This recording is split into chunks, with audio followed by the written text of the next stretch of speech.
হিমেল হাওয়ায় জেঁকে বসেছে শীত, বিপর্যস্ত হয়ে পড়েছে জনজীবন। সবচেয়ে বেশি বিপাকে খেটে খাওয়া মানুষ। হাসপাতালেও বাড়ছে ঠান্ডাজনিত রোগীর সংখ্যা। শীতের আরো খবর জানাতে ঠাকুরগাঁয়ে আছেন সহকর্মী জিয়াউর রহমান বকুল ও শরীয়তপুরে আছেন সহকর্মী বিএম ইসরাফিল। সরাসরি প্রথমে যাচ্ছি বকুলের কাছে। আমরা যে জিনিসটি লক্ষ্য করছি যে উত্তরের এই জনপদে যে কনকনে শীত, সেই কনকনে শীত কিন্তু অনুভূত হচ্ছে। সে কারণে মানুষের যে স্বাভাবিক চলাচল তা কিন্তু ব্যাহত হচ্ছে, এটি আমরা লক্ষ্য করছি। পাশাপাশি এটিও আমরা দেখছি যারা শ্রমজীবী মানুষ আছে, যারা খেটে খাওয়া মানুষ আছে, তারা কিন্তু সবচেয়ে বেশি বিপাকে পড়ছে। এখন যে পরিস্থিতি, আমরা বলতে পারি যে ঘড়ির কাঁটায় সকাল প্রায় 7টা, এই 7টার সময়ও বেলার কিন্তু যে সূর্যের যে উত্তাপ, সেই উত্তাপ লক্ষ্য করা যাচ্ছে না। এখনো একদমই অন্ধকার আচ্ছন্ন পরিবেশে বিরাজ করছে শহর এবং গ্রামাঞ্চল। তবে যে বিষয়টি আমরা বলতে পারি যে ঠাকুরগাঁয়ের যে পরিস্থিতি, সেই পরিস্থিতি অনুযায়ী মানুষের যে চলাফেরা, সেই চলাফেরা যেই সমস্যা, সেটি যে স্বাভাবিক জীবনযাপন, সেই স্বাভাবিক জীবনযাপন চলাফেরা একদমই কঠিন হয়ে পড়েছে। সবচেয়ে বড় বিষয় হচ্ছে ছিন্নমূল মানুষ যারা আছে, যারা গরিব মানুষ আছে, অসহায় মানুষ আছে, তারা কিন্তু সবচেয়ে বেশি বিপাকে পড়ছে। আমরা এটিও লক্ষ্য করেছিলাম যে ঠাকুরগাঁও জেলা শহরে যেহেতু একদম হিমালয়ে পাদদেশে অবস্থিত, অর্থাৎ উত্তরের জেলার মধ্যে পঞ্চগড়ের পরে ঠাকুরগাঁও, এই ঠাকুরগাঁয়ের যে শীত, সেই শীতের কারণে কনকনে যে শীতের অনুভূত, তার কারণেই কিন্তু সাধারণ মানুষ সবসময় বিপাকে পড়ে। আমরা লক্ষ্য করেছি এরই মধ্যে জেলা প্রশাসনের পক্ষ থেকে বিভিন্নভাবে শীতবস্ত্র বিতরণ করা হচ্ছে এবং পাশাপাশি এটিও আমরা দেখেছি যে অন্যান্য যে সংগঠনগুলো রয়েছে, সেই সংগঠনগুলো সেভাবে এগিয়ে আসেনি। তবে যেই শীতবস্ত্র, সেই শীতবস্ত্র একদমই অপ্রতুল। তো এই ছিল আমার কাছ থেকে ঠাকুরগাঁয়ের শীতের পরিস্থিতি নিয়ে সবশেষ। আমরা যাচ্ছি শরীয়তপুরে, সেখানে আছে আমাদের সহকর্মী। গত কয়েকদিনের তীব্র শীতে কিন্তু জনজীবন বিপর্যস্ত হয়ে পড়ছে শরীয়তপুরে।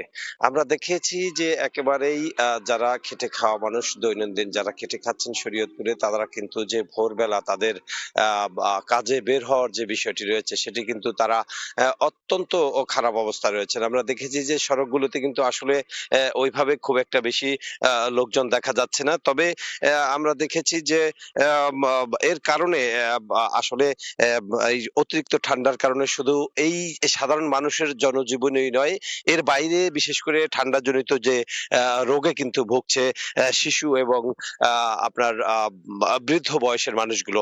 এছাড়াও কিন্তু একেবারে সন্ধ্যা হতে না হতেই কিন্তু তীব্র কুয়াশা পড়ছে এবং সেই কুয়াশার কারণে কিন্তু একেবারে অন্ধকারাচ্ছন্ন হয়ে যাচ্ছে। এতে অনেক সময়ে বা দুর্ঘটনার শিকার হচ্ছে। পাশাপাশি শরীয়তপুর চাঁদপুর নৌরুট ফেরি রয়েছে, সেই ফেরিটিও কিন্তু মাঝে মধ্যে বন্ধ হচ্ছে। 8 থেকে 10 ঘন্টা থেকে 12 ঘন্টা পর্যন্ত ফেরি চলাচল বন্ধ থাকছে। এতে আসলে জনজীবনে যে একটি প্রভাব, সাধারণ মানুষের যেভাবে খেটে খাওয়া মানুষকে যেভাবে তাদেরকে কষ্ট করতে হচ্ছে, এটা আসলে অত্যন্ত কষ্টদায়ক একটা বিষয়। আর তাছাড়া আমরা হাসপাতালগুলোতে যে খোঁজ নিয়ে দেখেছি, তাদের এখানে বিভিন্ন শীতজনিত যে রোগ, নিউমোনিয়া, সর্দি, কাশি সহ বিভিন্ন বয়সের লোকজন কিন্তু ভর্তি হচ্ছে।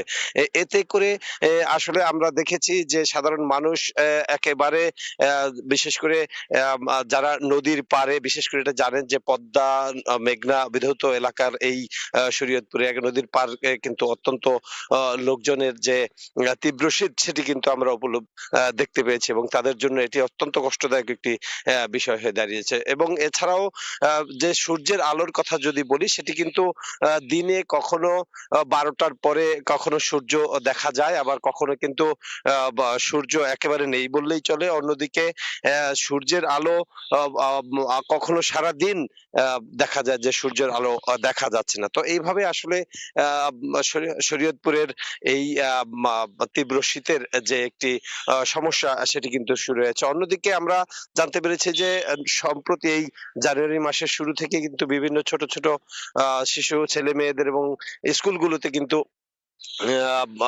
রেজাল্ট দিয়েছে এবং সেই রেজাল্টের পরে তাদের যে স্কুল শুরু হবে, সেটিও নিয়েও কিন্তু আমাদের সাথে বিভিন্ন স্কুলের বা কিন্ডার গার্ডেনের শিক্ষকদের সাথে করা হয়েছে। তারাও যেটি জানিয়েছেন যে আসলে এই তীব্র শীতে ক্লাস করা নিয়ে কিন্তু